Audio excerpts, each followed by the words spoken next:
this MOLA NAMS conference series of live streaming interviews. With me is Dr. Aresha Martinez. ¿Cómo está?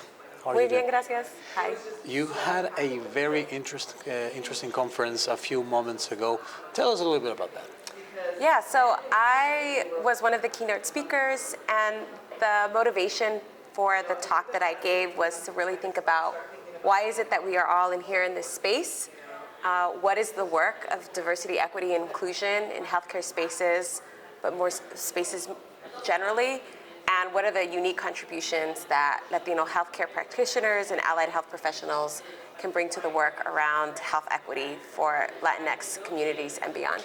I'm talking about that health equity, diversity, equity, and inclusion. It's been kind of under fire. Yes. On the last few years. Definitely. Why is it important that our medical professionals and students understand the importance of this? Yeah, definitely. It's been a trying time. We see the sea change of DEI becomes popular and then it becomes under attack.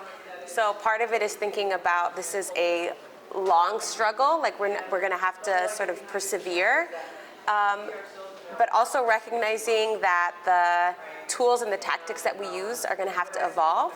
So part of our strategy has to be getting more people in positions of power and at seats at the table across healthcare and social systems.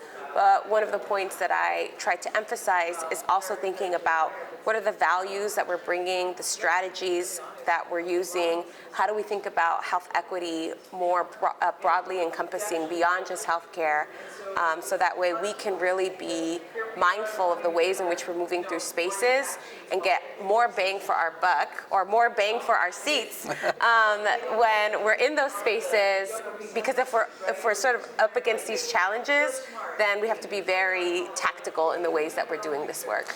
And the struggle that we've seen goes to that because sometimes organizations, they may have good intentions of, doing this diversity, equity, and inclusion, and it ends up being tokenism, just having someone there for the sake of having them.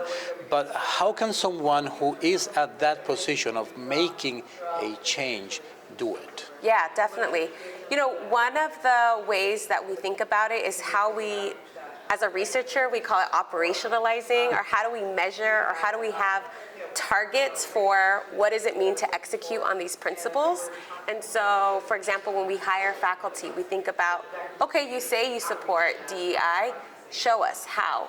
Is it in the pedagogical tools that you use? Is it in the types of students you're training? Is it in sort of the deliverables of the impact of the work? And so for those of us working in these spaces, it's not only bringing those folks at the table who espouse those values, but clearly how do you document what you're doing and what is the impact of that work? Both for individuals and organizations, but organizations writ large who say, we support these values, show us, either in the dollars, in the initiatives, in the activities that you're engaging in, because we can't just, again, the performance of these values is one thing, but the actualization of the work is So the important. impact has to be measured. We have to measure the impact. It has to be just measured. like we measure impact of everything else, we got to measure the impact of this work that we're doing and be strategic about it. And you've done a lot of research on this. On your research, what is the trending disparity that you have found in Latinx health? Yeah, so I focus on a lot of different health outcomes, partly because I'm interested in what we call things on the right side of the equation. So health is on the left side, but we're interested in things like immigration policy, poverty policy, workplace exposures. How do all of those social factors matter for people's health? And a lot of the work that I use focuses on women's health and birth outcomes because it tells us a lot about the health of a population when we focus on the health of children, women, and babies. And so what's troubling for me is we find a lot of evidence that the health of Latinx women and their infants declines the more time they spend in the US and across generations.